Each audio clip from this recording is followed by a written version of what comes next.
नमस्कार दोस्तों, VH news में आपका स्वागत है। मैं हूं आपके साथ अजहर अंसारी। दोस्तों, वक्त वक्त पर चीजें बदलती रहती हैं और इन बदलती चीजों के साथ अगर ना बदला जाए तो दिक्कत होती है। ऐसे ही बदल गए हैं कुछ और नियम भी, जो है आपकी पुरानी कार या गाड़ी को लेकर। अगर आपके पास भी पुरानी गाड़ी या बाइक है तो इनके इस्तेमाल को लेकर सरकार के ये नए नियम जान लीजिए। इन नए नियमों की मंशा ये है कि सरकार पुराने वाहनों को जितनी जल्दी हो सके हटाना चाहती है। इन्हें सड़क पर नहीं देखना चाहती है। कई मौक़ों पर कई तरीकों से सरकार ये बात बार बार कह चुकी है। बजट में भी वित्त मंत्री निर्मला सीतारमण ने नई वाहन स्क्रैपिंग पॉलिसी का ऐलान किया था। सरकार इस पर इतना जोर क्यों दे रही है? सरकार की इस पॉलिसी से उन पर क्या असर पड़ेगा जो 15 साल पुरानी गाड़ी इस्तेमाल कर रहे हैं लेकिन नई गाड़ी नहीं खरीद सकते? इसमें मध्यम वर्ग के कई लोग हो सकते हैं। इन पर बात करें, लेकिन पहले वाहनों के रजिस्ट्रेशन को लेकर आए कुछ नए नियमों की बात कर लेते हैं। परिवहन मंत्रालय ने वाहनों के रजिस्ट्रेशन को लेकर नए नियमों का ड्राफ्ट जारी किया है। नियम ऐसे बनाए हैं कि अब पुराने वाहनों को चलाना महंगा पड़ने लगेगा। ये नए नियम इस साल 1 अक्टूबर से लागू होंगे। पॉइंट बाय पॉइंट समझ लीजिए। पॉइंट 1, 15 साल से पुराने वाहनों का रजिस्ट्रेशन रिन्यू कराने की फीस बढ़ा दी गई है। अभी जितना देना पड़ रहा है उसका 8 गुना ज़्यादा अक्टूबर से देना पड़ेगा। पॉइंट 2, बाइक, स्कूटर जैसे 2 पहिया वाहनों के भी री रजिस्ट्रेशन चार्ज बढ़ा दिए गए हैं। अभी अगर 300 रुपये देना पड़ रहा है तो नियम लागू होने के बाद 1000 रुपये देना पड़ेगा। पॉइंट 3, अगर कोई बाहर से इम्पोर्टेड वाहन है तो उसका रजिस्ट्रेशन रिन्यू कराने के लिए 40,000 रुपये देने होंगे। पॉइंट 4, 15 साल से पुराने इम्पोर्टेड वाहनों के रजिस्ट्रेशन का रिन्यू फीस 40,000 रुपये हो जाएंगे। पॉइंट 5, कमर्शियल गाड़ियों के फिटनेस सर्टिफिकेट और रिन्यूअल के लिए 10,000 रुपये देने होंगे।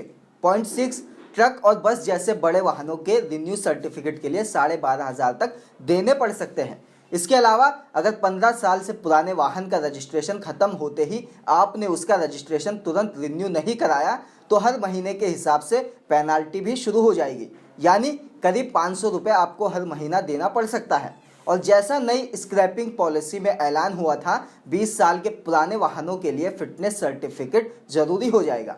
कॉमर्शियल वाहनों के लिए 15 साल पर फिटनेस सर्टिफिकेट लेना होगा। और यहाँ समझने वाली बात यह है कि फिटनेस का मतलब सिर्फ कम पॉल्यूशन से ही नहीं है। यानी अगर 15 साल पुरानी गाड़ी पेट्रोल गाड़ी में सीएनजी लगवा ली तो उससे पॉल्यूशन सर्टिफिकेट तो मिल सकता है, लेकिन फिटनेस सर्टिफिकेट में गाड़ी के मैकेनिकल पार्ट की भी जांच होगी, जैसे कि ब्रेक्स, इंजन या बाकी कलपुर्जे फिटनेस के पैमानों पर खरे उतरते हैं कि नहीं।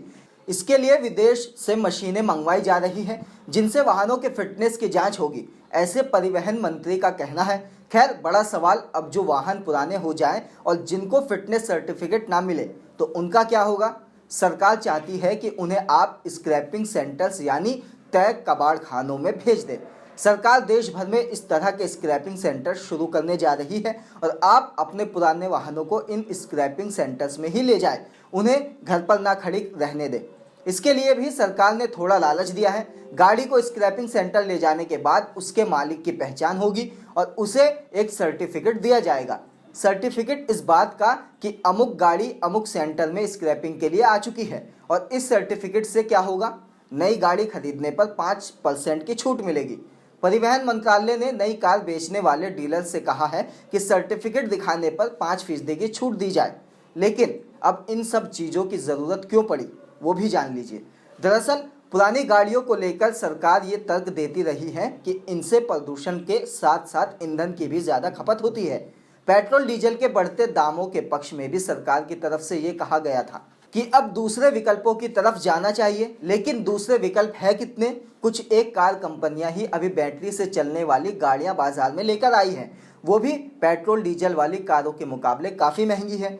ऊपर से अगर गाड़ी ले भी ली तो चार्जिंग स्टेशन का इंफ्रास्ट्रक्चर नहीं है। हालांकि परिवहन मंत्री ने संसद में कहा है कि अगले 2 साल में 100% made in India lithium battery वाली कारें आ जाएंगी और इनकी कीमत भी पेट्रोल डीजल कारों के बराबर हो जाएगी।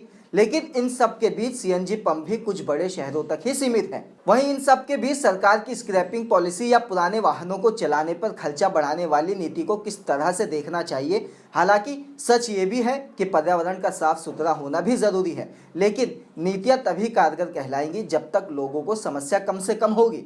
अब आपकी इसको लेकर क्या राय है? कमेंट बॉक्स में जरूर लिखें। धन्यवाद।